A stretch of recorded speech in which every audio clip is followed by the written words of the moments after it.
चाइनिजले छोड्दा त प्रचण्डको त बोली नै बन्द हुन्छ भने पुनर्स्थापना कसले गराउँदैछ, मिल्नुपर्छ भनेर कसले भन्दैछ? चाइनिज त खुल्लम खुल्ला आइसक्यो नि त। जुन दिन चुनाव हुन्छ सायद प्रचण्डले चुनाव पनि लड्नुहुन्न।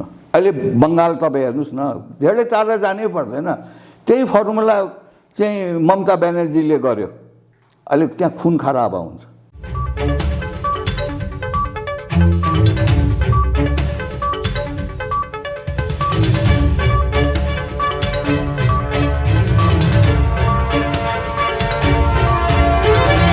नमस्कार आदरणीय दर्शकवृन्द, एपी न्युज यात्राको यो अर्को एउटा विशेष संवादमा यहाँहरूलाई धेरै स्वागत छ। म रोहित भण्डारी। दर्शकवृन्द, संसद विघटन पछिको विकसित राजनीतिक घटनाक्रमका प्रति अन्तर्राष्ट्रिय शक्ति केन्द्रहरूको चासो बढेर गएको छ र ठिक यति बेला उत्तरी छिमेकी चीनको कम्युनिस्ट पार्टीको अन्तर्राष्ट्रिय विभागका उपमन्त्रीको नेतृत्वमा रहेको टोली नेपालका राजनीतिक दलका नेताहरूसँगको भेटघाटमा व्यस्त रहेको छ।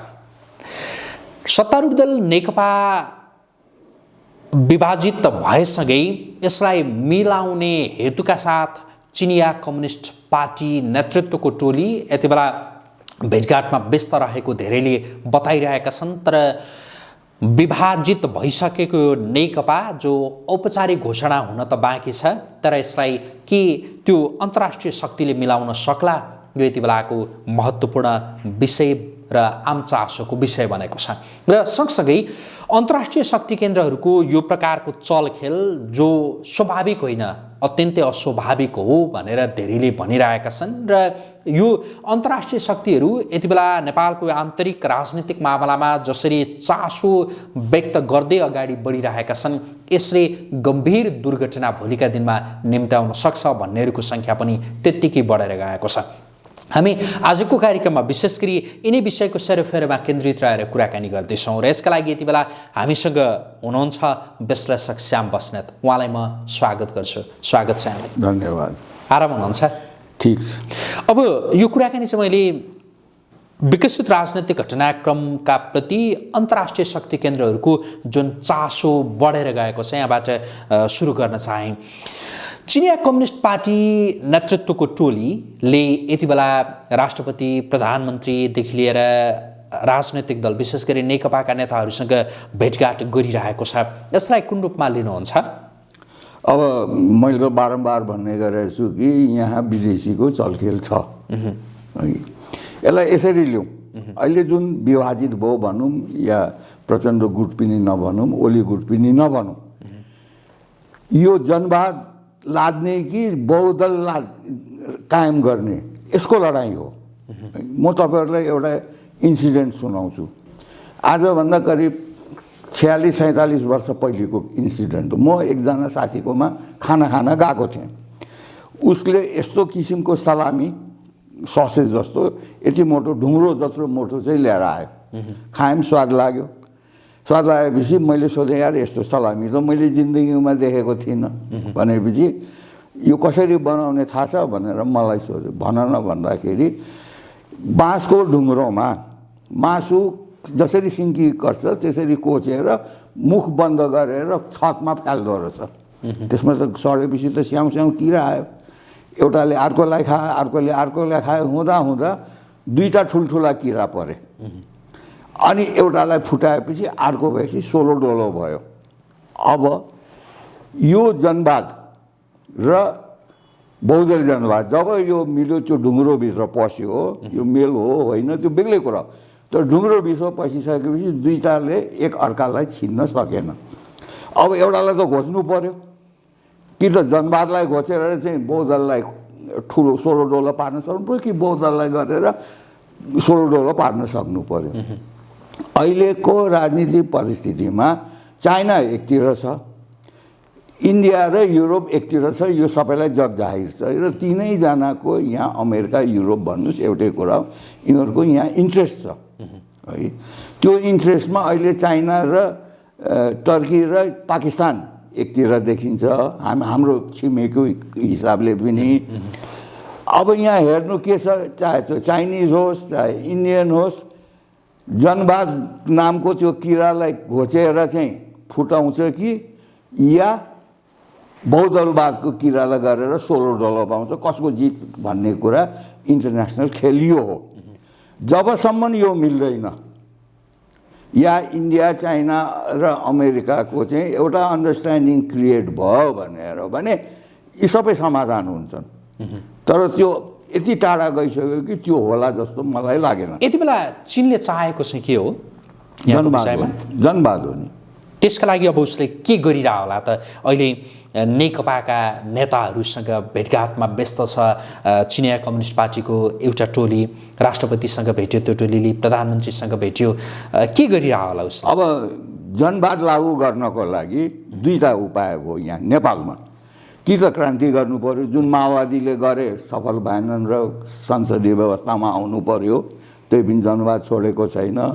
कि त बहुमत ल्याएर आएर पार्टी कब्जा गर्ने, सरकारका तन्त्रहरू जस्तो ब्युरोक्रेसी भयो, अटोक्रेसी भयो, सुरक्षा फौजहरू यो गरेर चाहिँ जसरी वेस्ट बङ्गालमा 32 वर्षसम्म लेफ्ट फ्रन्टले चाहिँ शासन गर्यो, 32सम्म एक रूपले त्यो गर्न खोजेको हो ताकि आफ्नो प्रभाव रहोस् भनेर।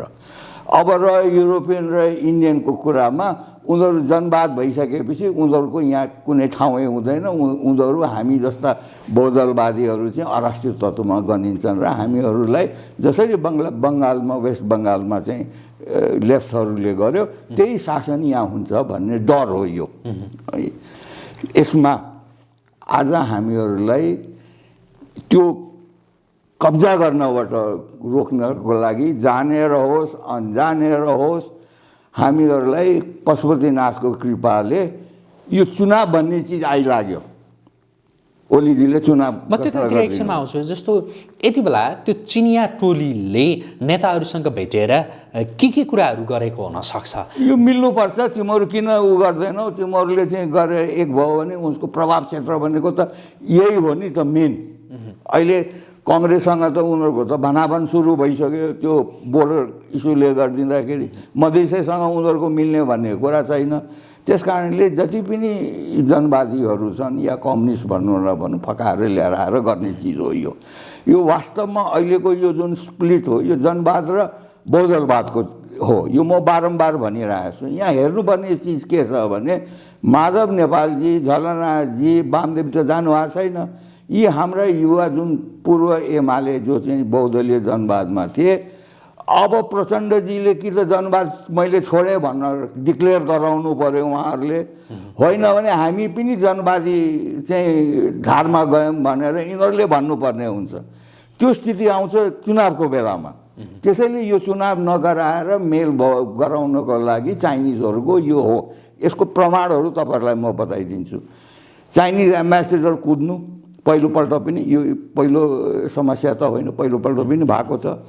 त्यसपछि गएर डिफेन्स मिनिस्टर आउनु, त्यसपछि गएर चाहिँ चाइनिज प्रेसिडेन्टले चाहिँ हामीहरूको चाहिँ राजनीतिक विश्वास बढेको छ भनेर। देशमा राजनीतिक दुई देशको बिचको राजनीतिक विश्वास बढ्ने होइन, किनभने हामी त बहुदलवादी हो नि त, बहुदल संसदीय सिस्टम हो हाम्रो। के चाइनाले चाहिँ हाम्रो संसदीय सिस्टम चाहिँ ठिक मानेर यसलाई विश्वास गर्न थालेको हो कि हाम्रो संसदीय व्यवस्थाले चाहिँ सी व्यवस्था मान्न खोजेको हो? एउटा कुरा त्यो है। तेस्रो कुरा अहिले जुन यहाँ आएका छन् यो मिलाएर यो चुनावमा गयो भने यहाँ जनवाद सिद्धियो। किन भन्नुहुन्छ भने जनवाद सिद्धिनुमा यो जब जुन दिन चुनाव हुन्छ त्यो दिन तपाईँ हेर्दै जानु होला, जनवाद अगेन्स्ट बहुदलवाद हुन्छ। यो चिज तपाईँ मेरो चाहिँ आफ्नो विश्लेषण हो। अब चुनाव हुन्छ कि हुँदैन समस्या त्यहाँनिर छ। हेर्नु, एउटा त सर्वोच्चमा रिट परिराखेको। एकैछिन म त्यो चुनाव हुन्छ या हुँदैन त्यतातिर एकछिनमा आउँछु। जस्तो यति बेला तपाईँले अघि भन्नुभयो नि यो चुनाव नगराएर मेल गराउने उद्देश्य होइन, अफकोर्स चिनिया कम्युनिस्ट पार्टीको त्यो भन्नुभयो। चुनाव नगराएर कुन ढङ्गले मेल हुन सक्छ? त्यो एउटै कारणले हुनसक्छ, जब चाइना, इन्डिया र अमेरिका एउटा मिटिङ पोइन्ट हुन्छ। त्यो मिटिङ पोइन्ट के हुन सक्छ? यो त दुईटा थिएटरको खेल हो। हामी त के अरे एउटा सिनेमा लोकल सिनेमा छ, एउटा चाहिँ इन्टरनेसनल सिनेमा छ। हामी लोकल सिनेमा बिर्सिँदा बल्ल अब इन्टरनेसनल सिनेमा चाहिँ हामी हेर्न पाइराखेका छौँ। यिनीहरूलाई अगाडि सारेर त्यो लोकल पोलिटिक्सको मञ्चन भयो। अब त्यसले नभएपछि अब चाइनिजहरू आफै डाइरेक्ट, यो त नाङ्गो हस्तक्षेप हो नि त। अब इन्डियाको पनि पालो त्यही हो। त्यस कारणले यो चिज अगर यिनीहरूले मिलाउन सकेन भने यो पार्टी फुट्यो भनेर फुटेर गएर चुनावमा जानु पर्यो भने जनवाद यो देशबाट सिद्धियो। किनभने अब विप्लवजीहरूले सङ्घर्ष के अरे बन्दुक उठाएको छ, वैद्यजी हुनुहुन्छ, उहाँहरूले नसकेको प्रचण्डबाट गराउन खोजेको थियो पूर्व माओवादीबाट। अब मैले तपाईँहरूलाई बाल्टी र लोटाको किस्सा सुनाएँ। यो त मेटलको बाल्टी नै होइन रहेछ, यो त कागजको बाल्टी रहेछ। जहाँ फुटाए पनि भयो, जहाँ ग्लु लाएर टाँसे पनि भयो, त्यस्तोमा त पानी अडिँदैन नि। त्यसलाई त बाल्टी भन्नु भएन। बाल्टीको स्वरूप रहेछ, मेलको स्वरूप रहेछ, कम्युनिजमको स्वरूप रहेछ। कम्युनिजम होइन रहेछ यो, कागजको कम्युनिजम, कागजको मेल, के अरे सिद्धान्तको मेल होइन। देश विकास गर्नको लागि एकजुट हुनुपर्ने, सर्वदलीय हुनुपर्ने, त्यो चिज नभइसकेपछि, सबै चिज कृत्रिम भइसकेपछि त सक्कली माग्ने जनताले त सक्कली चिज मागेको छ नि। अब नेकपा फेरि मिल्ने सम्भावना छ त्यस्तो देखिन्छ? यो चिनिया कम्युनिस्ट पार्टीको दौडधुप त चलिरहेछ। यो 7मा 8मा 9मा होइन 11मा चाहिँ आश्चर्य हुनेछ। यो 11 आश्चर्य। त्यस बेलामा यिनीहरू मिल्यो भने हार्ने चाहिँ हामी नेपाली हो, एक। दोस्रो, नेपाल टुट्छ। तेस्रो, हामी यहाँबाट पलायन हुनु, खानै नपाएपछि त पलायन हुनु पर्यो नि। माइग्रेसन किन हुन्छ? मान्छे बर्मामा किन गए, आसाममा किन गए? हाम्रै नेपाली गएर बसेका छन् नि त, यहाँ खान नपाएर माइग्रेसन हाम्रो हुन्छ। अहिले पनि माइग्रेसन छ नि त, हामी विदेशै गएर कमाउनु पर्छ नि त। स्थिति त्यो छ। त्यस कारणले यो चुनाव भएन भने देश सिद्धियो। तपाईँ याद राख्नुहोस् यो है, चुनाव नभएर यही चिज भयो भने के हुन्छ? 3 वर्षको शासन त हेऱ्यौँ नि हामीले। अब 2 वर्षको शासन के हुन्छ भने कब्जा। अब त पार्टी कब्जा मात्रै होइन कि देश कब्जा, सबै जुन तन्त्रहरू छन् हाम्रो देशका ती सबैमा कब्जा हुने हो। हामी जनता भनेको चिज गौण हुन्छ। नेकपा मिल्यो भनेदेखि 11औं आश्चर्य हुन्छ भन्नुभयो। त्यो सबैलाई आश्चर्यचकित तुल्याउने गरी नेकपा कसरी मिल्ला त मिल्यो भनेदेखि भन्नुहोस् त। मैले त त्यो चिज कल्पनाभन्दा बाहिरको, जुन दिन नेकपा मिल्यो भनेदेखि हामी नेपाली होइनौँ, हामी कब्जामा गयौँ, जनवाद लागू हुन्छ त्यो मिल्दाखेरि। अब नेकपा मिल्यो भनेदेखि चिनको जित भयो भनेर बुझे भयो? अफकोर्स जनवादको, चिनको पनि नभन्नुहोस् न, हामी कहाँ जनवादी सिस्टम लागू भयो। वेस्ट बेङ्गालमा 32 वर्ष जुन शासन गर्यो लेफ्ट फ्रन्टले, त्यही चिज यहाँ हुन्छ। चीन तर सफल हुने सम्भावना चाहिँ देख्नुहुन्न होइन तपाईँ? चिनिया कम्युनिस्ट पार्टीको दौडधोप सफल हुन्छ हुँदैन, अब यो यहाँ मैले त भन्ने गरेको छु, हामीहरूकामा नेताको त कुनै त्यो क्राइटेरिया नै छैन। बिलो पारका नेताहरू छन्, त्यसमा बहुदल पनि बुझेका छैनन्, राजनीति पनि कब्जा बाहेक अर्को चिज बुझेका छैनन् जसले पनि। चाहे त्यो कङ्ग्रेसको शेरबहादुरजी होस्, चाहे यिनीहरू हुन्, चाहे मधेसी हुन्, सबै कब्जावाला हुन्, आफ्नो आफ्नो तरिकाको कब्जावाला। त्यस्तो अवस्थामा हामी देशवासीले पाउँछौँ के? आज 3 वर्षमा हामीहरूलाई यो भएन, त्यो भएन, दबाई भएन भन्छ, खाना भएन भन्छ। यो 2 वर्षमा चाहिँ के चाहिँ आउँछ? त्यो चाहिँ जनतालाई भन्न सक्नु पर्यो नि। त्यो त नेताहरूको काम हो नि, मैले भन्ने होइन नि। जनताले भन्न सक्नु पर्यो। माइती घरमा बसेर पोलिटिक कसेर जनवाद कायम गर्छु भनेर अगर चाइनिज गभर्मेन्टले चाइनिज पार्टीले सोधेको छ भने त्यो 11मा भन्नु हो, म त 100मा आश्चर्य भनिदिन्छु त्यसलाई।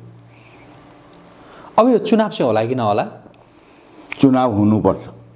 हेर्नुहोस्, हुने सङ्केत सम्भावनाहरू चाहिँ छन् कि छैनन्? हुनुपर्छ। एउटा भयो, हुनुपर्छ। एक सम्भावना किन छ? मैले जति पनि संविधानविदहरू, कानुनविदहरू, हाम्रा विद्वान, हाम्रा साथीभाइहरूको सबै सुन्छु म, उहाँहरूको एउटै तर्क के छ भने लास्ट विकल्पसम्म पर्खिनुपर्छ सरकार बन्ने, त्यो नभइकन डिजल्भ गर्न पाइँदैन। त्यो लास्ट विकल्प पर्खिँदाखेरि त्यो डिजल्भ गर्ने चाहिँ को हुन्छ? पहिलो प्रश्न यो, प्राइम मिनिस्टर हुन्छ कि यो अर्को प्राइम मिनिस्टरले गर्ने हो? नम्बर 1। नम्बर 2, यो जुन सरकार, यो त 173 को सरकार हो नि त, 173 मेम्बर हाउसमा भएको सरकार हो। त्यसले संसदीय दलको 173 जना संसद दलका सदस्यहरूले संसदीय दलको नेता भएर प्राइम मिनिस्टर भएको हो। उहाँले यसलाई मिड टर्म पोल नभन्नुहोस् तपाईँहरू, यसलाई अर्ली पोल भन्छन्। जहाँ पनि बहुमतको सरकार हुन्छ, बहुमतको सरकार के कहिले चाहिँ ऊ हुन्छ भनेदेखि कि त फुट्नु पर्यो, कि उसका कार्यक्रमहरू लागू गर्न नसक्ने स्थिति परोस्, होइन भनेर भने आफ्नो म जनतामा जान्छु भने यसलाई अर्ली पोल भन्छ। यो जहाँ पनि संसदीय व्यवस्थामा जब चाहिँ बहुमतको सरकारले देख्छ कि मैले अहिले गएँ भनेदेखि मलाई फाइदा छ या देशलाई फाइदा छ भनेदेखि यो सबैको यो लेख्नै पर्छ भन्ने कुरा होइन, नम्बर 1 है। अब नम्बर 2, 173ले गरिदिँदाखेरि 25 जना या 24 जना जति मन्त्री थिए तिनीहरूको सर्वसम्मत निर्णय हो त्यो। पछि आएर 3:30 बजे आएर चाहिँ हाम्रो सर्वसम्मत छैन, जब डिजल्भ राष्ट्रपतिबाट डिजल्भ भइसकेपछि त्यो चाहिँ मैले सर्वसम्मत भनेर कहिले मान्दैन नि त। 10:30 बजे हाउस त्यहाँ निक्लिएर म चाहिँ राजीनामा गर्छु भनेर यी 7 जनाले गरेको भए हामी पत्याउने थियौँ कि यो ओलीजीको चाहिँ अल्पमतको निर्णय हो, अल्पमतको सरकार भनेर हामी पत्याउने थियौँ।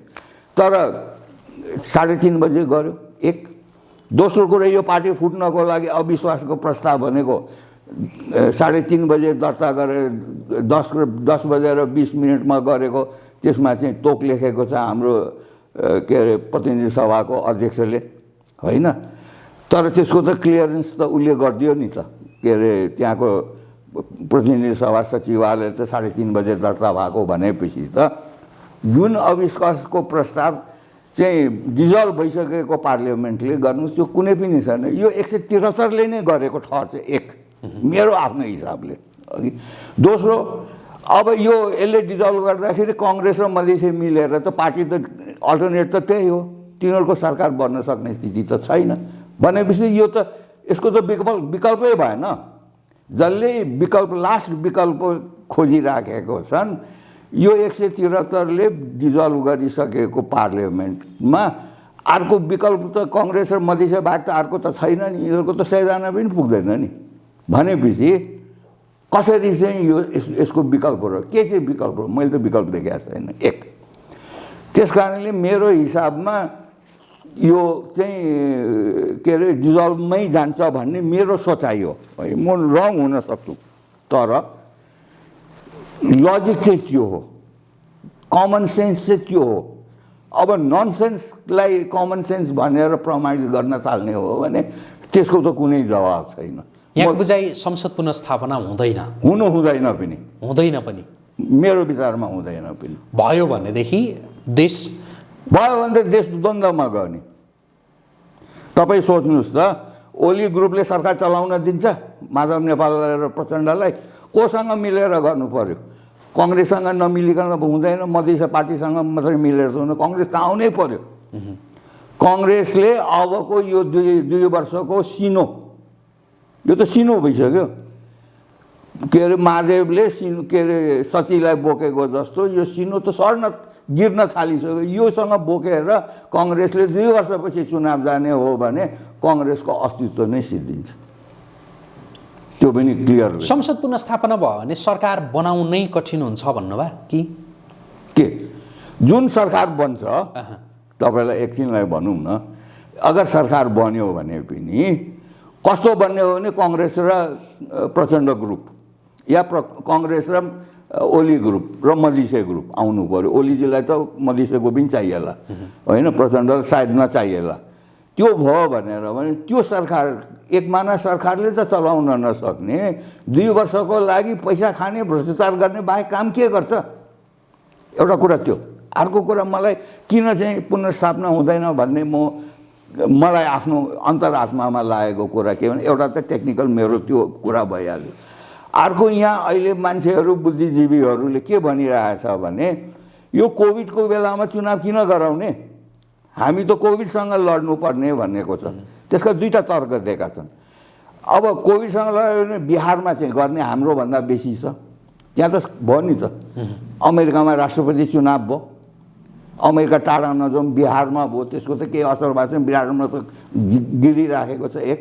अर्को भ्याक्सिनको पैसामा 64-65 अरब रुपियाँ लाग्छ भन्ने चाहिँ अस्ति मैले केशव आचार्यजी हुनुहुन्छ, उहाँ पहिलोपल्ट के अरे माधव नेपालको के अरे प्राइम मिनिस्टरसिपमा अर्थ मन्त्रालयमा अर्थ सल्लाहकार हुनुहुन्छ, उहाँ बहुत राम्रो मान्छे, मेरो साथी पनि हो, मसँग राम्रो सम्बन्ध। उहाँले यो तर्क राख्नु हो। अब तपाईँलाई म यसको चाहिँ मेरो चाहिँ स्ट्याटिस्टिक्स म बताइदिनु। हाम्रो 3 करोड जनसङ्ख्या, 3 करोडमा हामी 15 वर्ष मुनिकालाई हामी लगाउँदैनौँ, त्यो 28% हुन्छ।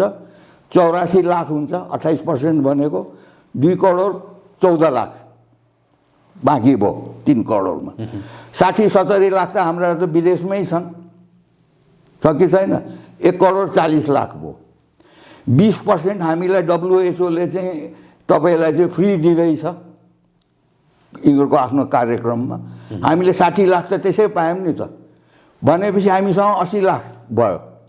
80 लाखमा तपाईँ मानिलिनुहोस् 20%ले चाहिँ आफ्नै पैसाले लगायो। हामी जस्ता मान्छे त पैसा लगाउँछौँ नि, मलाई त उमेरले प्रायोरिटीमा हुन्छ। त प्रायोरिटीमा नबस्ने पैसावालाले त लगाउँछ नि त, है। त्यसलाई 20% राख्नुहोस् एउटा कुरा, या 10% राख्नुहोस्, 70 लाख। हामीलाई 70 लाखलाई भ्याक्सिनेट गर्नुपर्ने स्थिति आउँछ। अहिले अमेरिकन दबाई जुन चाहिँ छ सबैभन्दा महँगो, अहिले जुन अमेरिकन भ्याक्सिनहरू दिइरहेको छ सबैभन्दा महँगो त्यो दबाई त हामीलाई सित्तैमा दिए पनि काम छैन। किन काम छैन भनेर त्यो -70 डिग्रीको हो, हामीसँग स्टोरेज गर्ने छैन। इन्डियालाई त नल्याउने हो त्यो गर्नको लागि, त्यसको ट्रान्सपोर्टेसन गर्छ कहिले। हामीले पर्खिने भनेको इन्डियाकै हो। हेर्नुहोस्, इन्डियाको एक सटको 300 रुपियाँ, 300 रुपियाँ, हाम्रो 500 राख्नुहोस्, 2 सट भयो, है। 2 सट राखिदिँदाखेरि तपाईँको त 1000 भयो, हाम्रो 1000 भयो। ल ट्रान्सपोर्टेसन गर्ने त्यसमा सबै गरेर 500 रुपियाँ अरू राख्नुहोस्, गऱ्यो भनेदेखि तपाईँको 1500 भयो। 80 लाख मान्छेलाई तपाईँले 1500ले गरिदिनु हो भने 10 अरब रुपियाँ, 12 अरब रुपियाँ हो, होइन। यो 10 अरबमा पनि जान्छ, 20% गरिदियो भने 10 अरब हो। 65 अरबको न्यारेटिभ किन क्रिएट गरिरहेछ? हामी जनतालाई किन तर्साइराखेको छ कि 65 अरब नभइकन त हामी त नबाँच्ने रहेछौँ भनेर चाहिँ हामीहरूलाई यो न्यारेटिभ किन भइरहेको छ? किन भइरहेको छ भन्नुहुन्छ भने यसको दुईटा चिज छ। या त आउने सरकारले यसमा भ्रष्टाचार गर्न खोजेको हो, है, यो विघटन नभएर यो चिज भइदियो भने, या यो मुद्दा हार्छ भनेर अहिलेदेखि नै जनताको चाहिँ मनमा चाहिँ त्रास भएपछि चुनाव हुँदैन भनेर जनता चाहिँ उठ्छ भन्ने कुरा हो। मेरो हिसाबले 10 अरब रुपियाँ भए पुग्छ, मलाई दिनु, म 10 अरबले गराइदिन्छु। तर यो जुन न्यारेटिभले गरेर चाहिँ यिनीहरूले जुन खेल खेलिराखेको छ, यसमा एनजिओ छ, आइएनजिओहरू छन्, सबै छन्, विदेशी छन्, सबै छन्। अब चाइना पनि होला, इन्डिया पनि होला, सबै होला, सबै लागेर यो चिज जुन गरिराखेको छ त्यो तर्सिने, त्यसमा जनता तर्सिनेवाला छैन। त्यो चाहिँ याद राख्नु। जनता धेरै भइसक्यो। यो कोभिडले गर्दाखेरि जोसँग मोबाइल छ तिनीहरूले सबै चाहिँ डाउनलोड गरेर हेर्न थालिसक्यो। इन्डियाको कति पर्छ, चाइनाको कति पर्छ, अमेरिकाको कति पर्छ भनेर यो सबै डाउनलोड भएर त यो यति चाहिँ पिपीमा खायो, भेन्टिलेटरमा खायो, यो खायो, ऊ खायो भनेर यो त एपैमा छ नि। अहिले त लुकाएर लुक्ने सक्ने स्थिति छैन। त्यस कारणले यो पनि मलाई शङ्का के लागेको छ भने यो जानिकन एउटा त्रास गराउन खोजेर जनता चाहिँ नजाओस् उसमा। हामी जनता चाहिँ मैले देखेको जुन जनता जुन अहिले सडकमा आइरहेछन् तिनीहरूको चाहिँ के चाहिँ छ भने हामीहरूलाई राहत चाहियो। यो सरकारले दिन सकेन, यो व्यवस्थाले दिन सकेन भन्ने म एउटा चिज थपिहालेँ तपाईँलाई अघि। यो चुनावको गोल्डन अपर्च्युनिटी के छ भने यो संविधान जुन चाहिँ हाम्रो छ त्यो अपुरो छ भन्ने कुरा देखायो। एउटा प्रमाण के देखायो? यहाँ सनातनी समाज छैन, त्यसको पनि कुरा उठिरहेछ।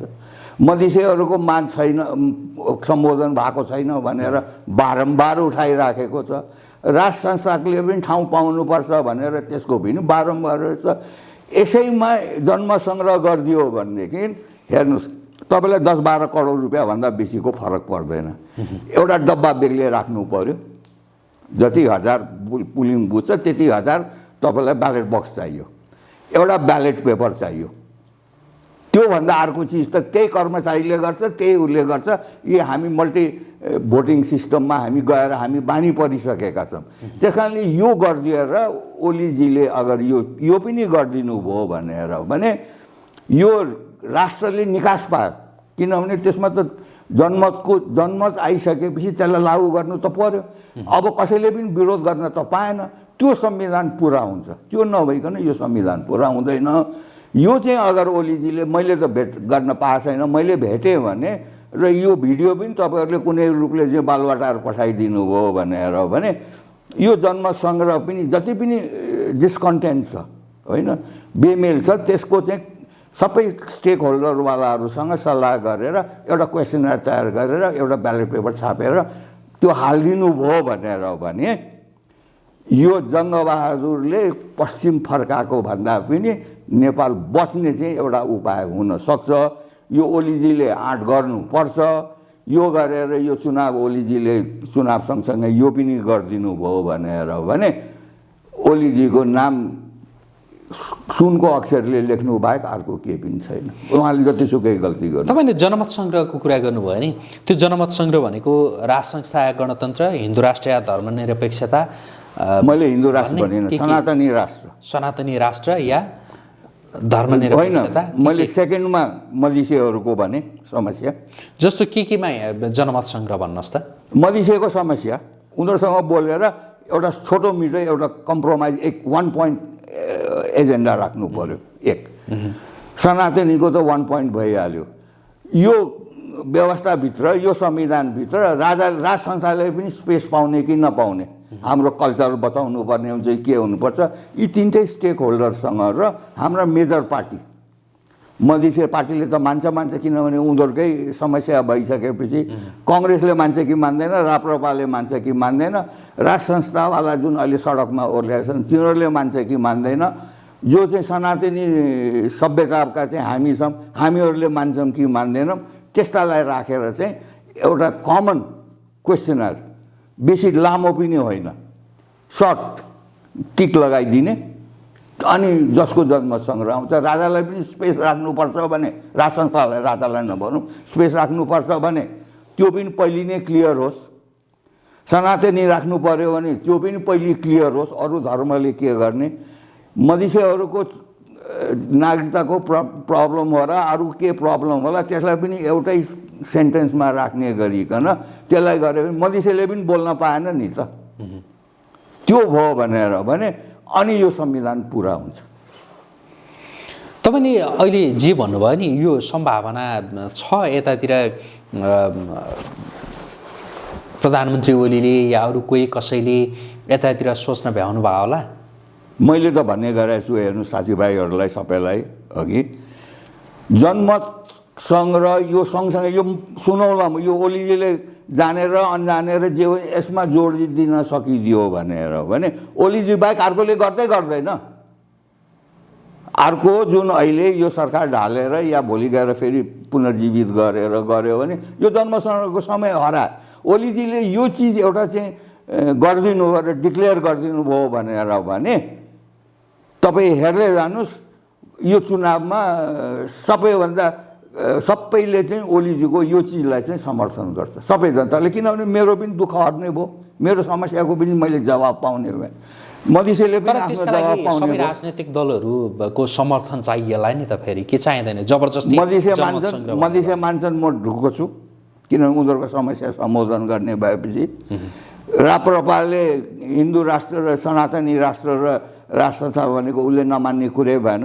सडकमा ओर्लिएको राजा आऊ देश बचाऊ या यो गर त्यो गर भन्ने जुन छन् तिनीहरूले पनि नमान्ने कुरा भएन। कङ्ग्रेस त बौद्धलवादी हो, बौद्धल हुन्जेसम्म उसलाई जनवादलाई हराउन सक्छ। जनवादलाई हराउने ब्रह्मास्त्र यो हुनसक्छ यो चुनावमा।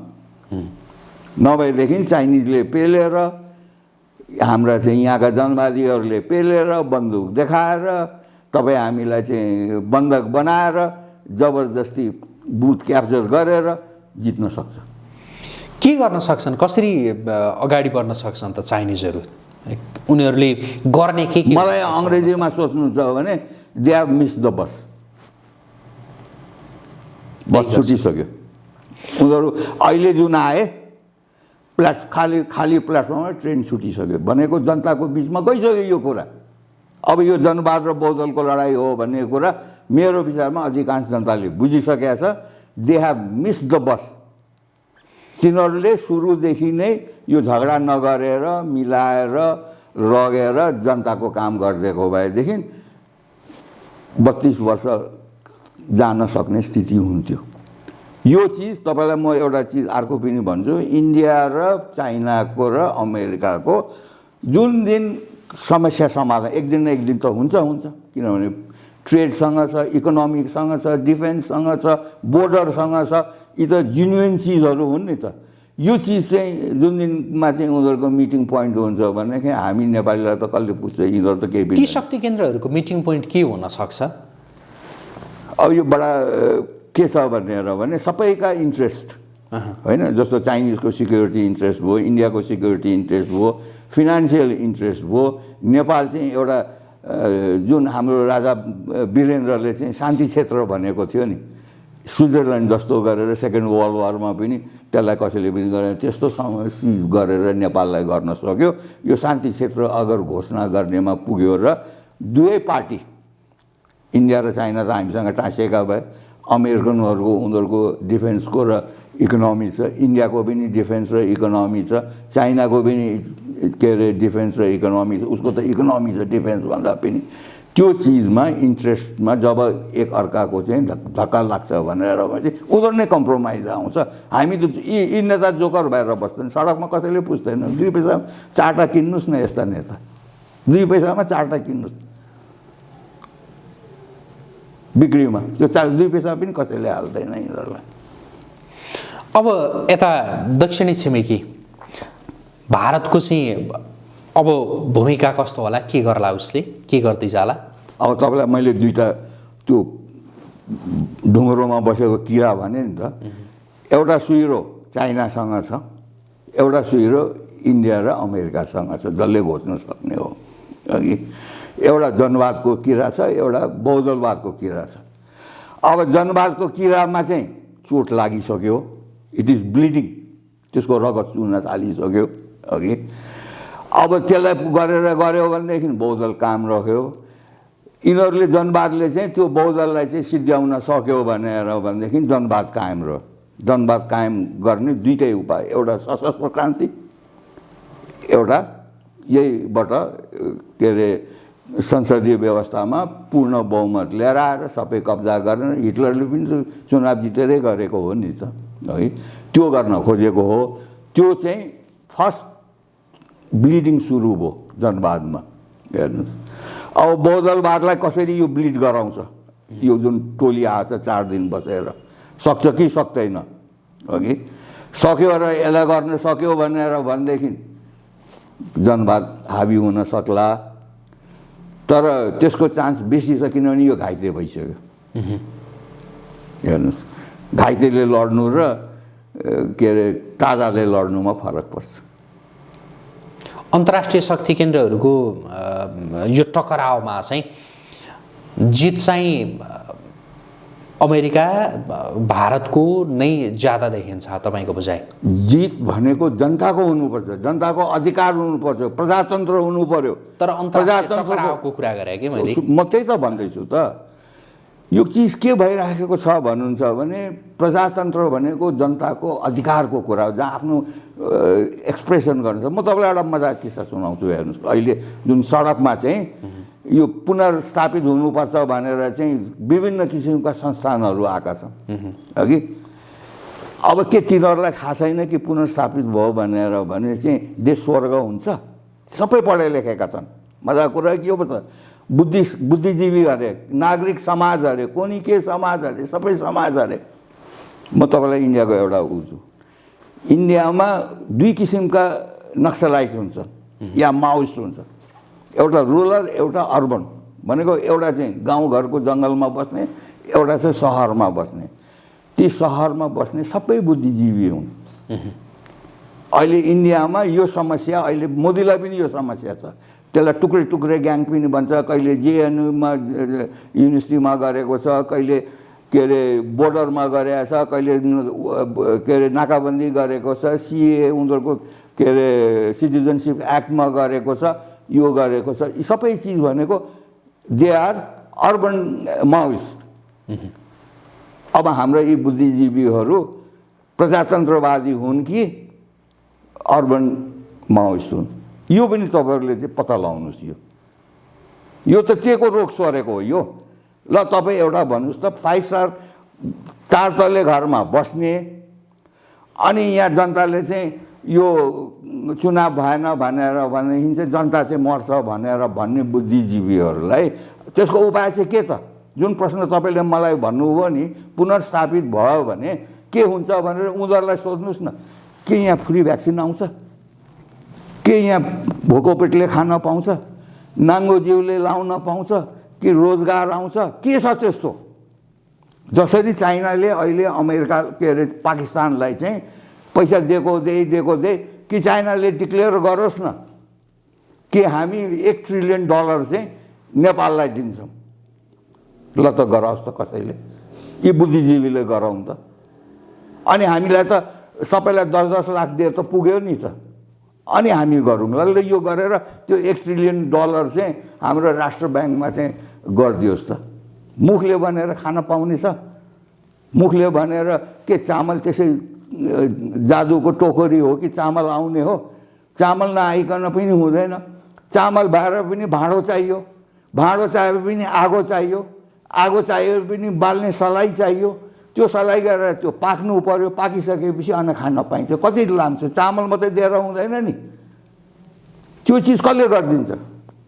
अहिले यो 4 जना के अरे जुन 4 दिने जुन भ्रमणमा आएको छ, सी पथको जसले चाहिँ गरिरहेको छ, यो जुन सडक तताउने जति पनि हाम्रो बुद्धिजीवी र के अरे मानव कर्मी या के कर्मी भन्छन् या के अरे जनताको के समाज भन्छन्, मलाई त्यसको मतलब पनि छैन। त्यो हो भनेर भने या त उहाँहरूले भन्नु पर्यो कि हामी चाहिँ नक्सलाइट के अरे जनवादपट्टिको हो भन्न सक्नु पर्यो। जनवादपट्टिको हो भने यिनीहरू सबै अर्बन माओइस्ट हुन् नि त। हामी के अर्बन माओइस्टले पनि दुःख पाउने अनि विप्लवको चाहिँ रुरल माओइस्टले पनि दुःख पाउने हामी जनता चाहिँ त्यो काम हो त नेपालीको? यो त तपाईँहरूले उनीहरूलाई सोध्नुहोस्, मलाई सोध्नु हो। मैले त एउटा चित्रण गर्छु। ठिक छ। अब यो यता अहिले संसद पुनर्स्थापना कि निर्वाचन भन्ने विषयमा नेपाली काङ्ग्रेसमा पनि मतैक्यता छैन होइन। यता नेकपा त अब त्यही विषयलाई लिएर विभाजित नै भयो। अब यो जस्तो नेपाली काङ्ग्रेस अब के होला होइन, त्यहाँ पनि चिरा पर्न सक्छ भनेर कतिपयले भनिरहेका छन्। र यता नेकपाको प्रचण्ड माधव नेपाल समूह यो पनि लामो समय सँगसँगै जान सक्दैन भनेर भनिरहेछन्। के देख्नु भएको छ? म तपाईँलाई एउटै कुरा भने नि, म बारम्बार के भनिरहेको छु भने यो जनवाद र बहुदलवादको लडाइँ हो। अब कङ्ग्रेसले भन्नु पर्यो कि म प्रचण्ड ग्रुपको भनौँ न पुनर्स्थापन भएपछि त पुनर्स्थापित भएपछि प्रचण्डजी नै प्राइम मिनिस्टर हुने, उनीहरूले पास गरिसके, सबै चिज भइसक्यो होइन। उहाँहरूको घोषित नीति सबै उहाँहरूका नेताहरूले भनेको जनवाद हो है। कि त जनवाद मानेर चाहिँ अनि सरकार बनाउनु पर्यो। अब त जनताले त्यो सोध्छ। म सोध्छु कङ्ग्रेसलाई, तिमीहरूले जनवाद मान्यौ? जुन अहिले माधव नेपालजीलाई म भन्दैछु, के अरे माधव नेपालजीका सँगसँगैका पूर्व एमालेलाई भन्दैछु, के तिमीहरूले जनवाद मान्यौ त? भोलि चुनाव गर्न मात्र जाँदाखेरि हामी जनवाद स्थापित गर्छौँ भनेर भन्न सक्छौ त? यही प्रश्न उसलाई पनि छ नि, कङ्ग्रेसलाई। तपाईँ हेर्नुहोस्, ओलीजीले यो चुनाव गराएर यो जनवाद र बहुदलवादको लडाइँ हुन्छ, त्यसमा यो चाहिँ के अरे रेफरेन्डम गरिदिनु भयो भनेर भने उहाँ जतिको ठुलो नेता अर्को हुँदैन नेपालमा, लेखेर लिनुहोस्। तर त्यो गर्नुपर्छ, सबैले मिलेर गराउनुपर्छ। ओलीजीले भाग्न पाउँदैन यसमा। हामी जनताले पनि गर्नुपर्छ, आर्मीले पनि गर्नुपर्छ, सुरक्षा फौजले पनि गर्नुपर्छ, यी जति पनि सङ्घ संस्थान छन् बुद्धिजीवीहरूले पनि गर्नुपर्छ।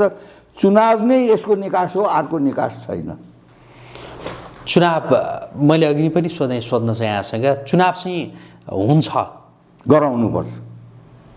इन्डियाले त्यहाँ गरेन, के अरे बिहारमा गर्यो नि त, हाम्रोभन्दा ठुलो देश हो नि, हाम्रोभन्दा घना बस्ती हो नि त। एक दोस्रो, पैसाको जुन यिनीहरूले कुरा गरिरहेको छ कोभिडको किन्ने, त्यो त मैले भने नि 10 अरबभन्दा बेसी लाग्दैन।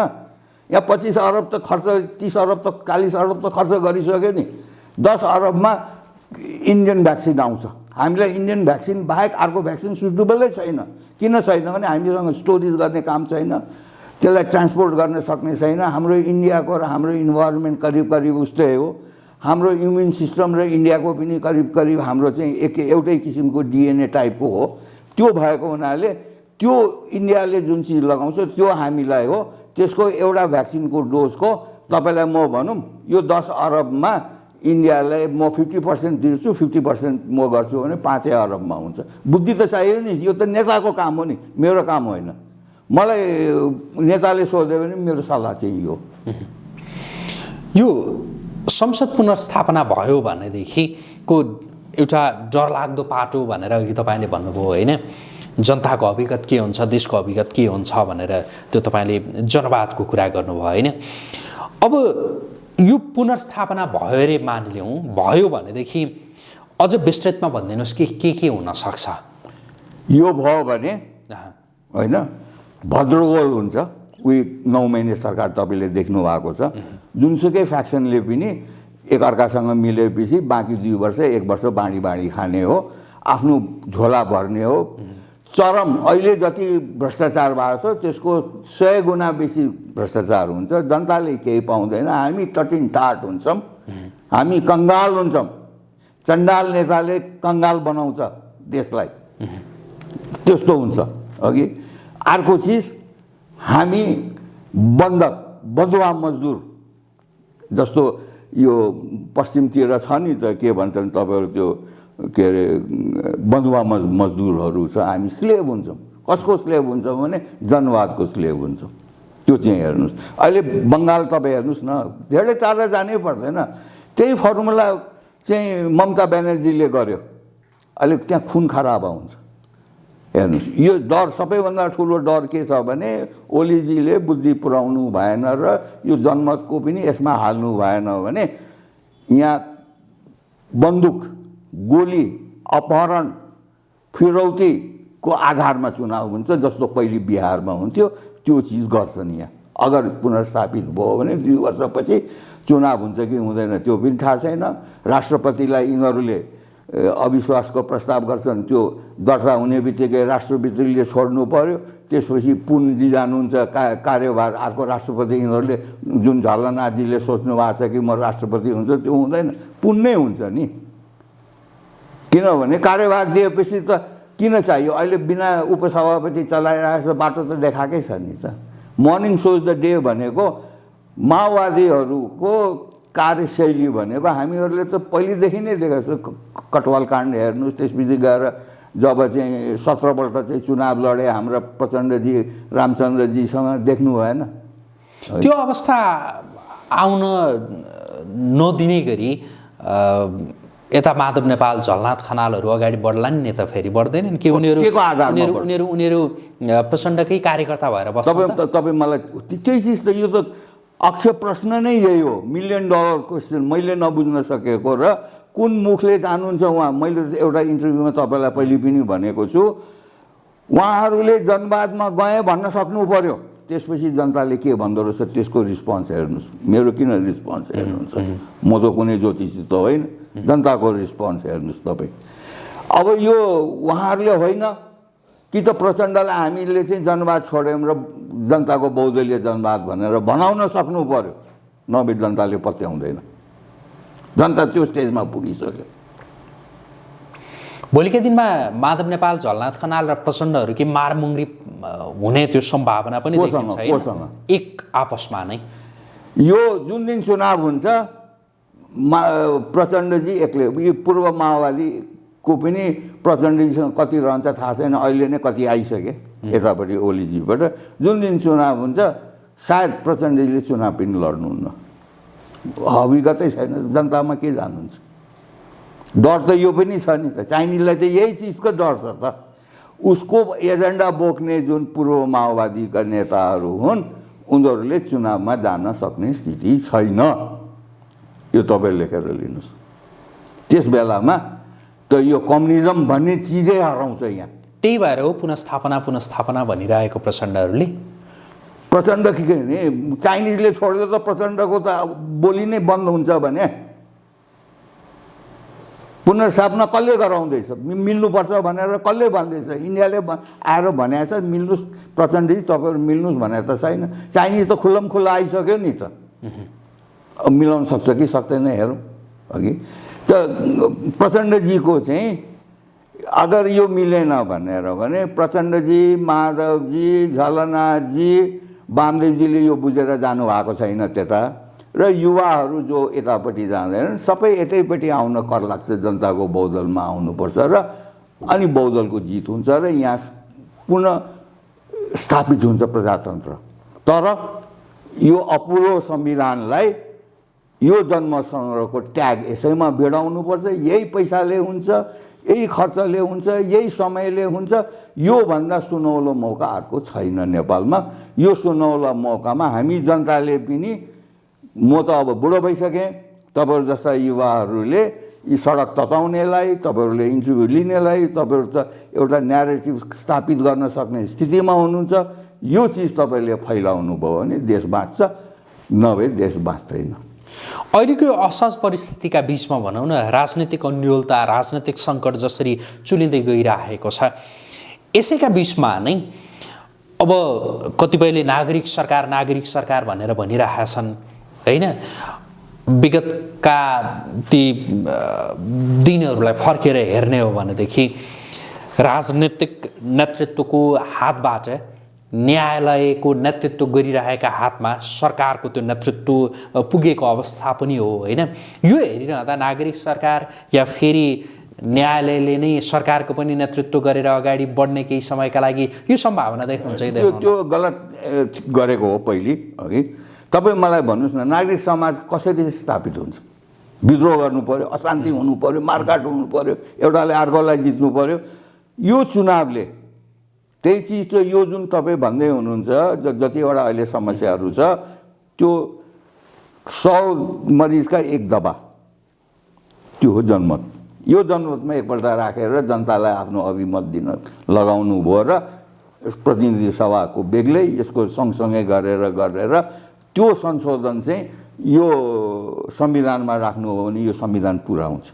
त्यो चाहिँ लेखेर लिनुहोस्। त्यसपछि यहाँ जनताको चाहिँ मार्काट सिद्धिन्छ, असन्तोष सिद्धिन्छ। त्यो चाहिँ तपाईँहरूले गर्नु भएन, खालि चुनाव मात्रै गर्नुभयो भने यो जुन क्यान्सर हो नि है, यो तपाईँले थेरेपी गरेर के अरे सेकेर के गरेर अलिक दिन आराम हुन्छ, फेरि बल्झिन्छ। यो अपरेसन हो क्यान्सरको, यो जनमत चाहिँ। त्यो गरिदियो भने कसैले न विदेशीले बोल्न पाउँछ, न स्वदेशीले बोल्न पाउँछ, न मधेसीले बोल्न पाउँछ, न सनातनीले बोल्न पाए, न राज संस्थावालाले बोल्न पाए, न जनजातिले बोल्न पाए। सबैका राखिदिनुहोस् न कुरा एकपल्ट। आखिर चुनावमै जाँदै हुनुहुन्छ भने तपाईँलाई 10 करोड रुपियाँ अर्को थपिदिनु हो भने त्यही बाकसको पनि बेसी पैसा लाग्छ भने ब्यालेट पेपर राख्ने, दुइटै एउटै बाकसमा कोच्नु, काउन्टिङमा चाहिँ छुट्याउनु, सिधै हो नि कुरो। हरियो ब्यालेट पेपर र सेतो ब्यालेट पेपर राखेर तपाईँ गरिदिनु भने हरियो एकतिर राख्नु, सेतो एकतिर, जहाँ चाह त्यहाँ राह क्या। तपाईँसँग चाहनै छैन भने तपाईँ बाटो कहाँबाट खोज्नु छ? यहाँ चाहना कसैको पनि छैन, देश बनाउने कसैको छैन, के अरे शान्ति सुरक्षा होस् भनेर कसैको चाहनै छैन भने तपाईँ किन खोज्नुहुन्छ त्यो चिज? यिनीहरूबाट पार हुँदैन। कुनै नेतामा हुनु पर्यो नि। आज मेरो यो सरकारलाई पर्सनली ओलीजीलाई यो चुनाव गराउनुहोस् र यो गरेर हाम्रो जुन अविश्वास भएको छ, जुन समाज टुक्रेको छ, त्यसलाई जोड्ने यो बाहेक अर्को अवस्था छैन भन्ने मेरो चाहिँ आफ्नो सोचाइ हो। अब त पशुपतिनाथले कृपा गर्छ। हुन्छ, आजका लागि कुराकानी यति गरौँ। जुन समय दिनुभयो यसका लागि यहाँलाई धेरै धन्यवाद। धन्यवाद। हस्, आदरणीय दर्शकवृन्द, हामी कुराकानी गर्दै थियौँ विश्लेषक श्याम बस्नेतसँग। उहाँसँगको यो कुराकानीसँगै एपी न्युज यात्राको विशेष संवाद अहिलेका लागि यहीँ सकिन्छ। एपी न्युज यात्रा सँगै रहनुहोला। नमस्कार।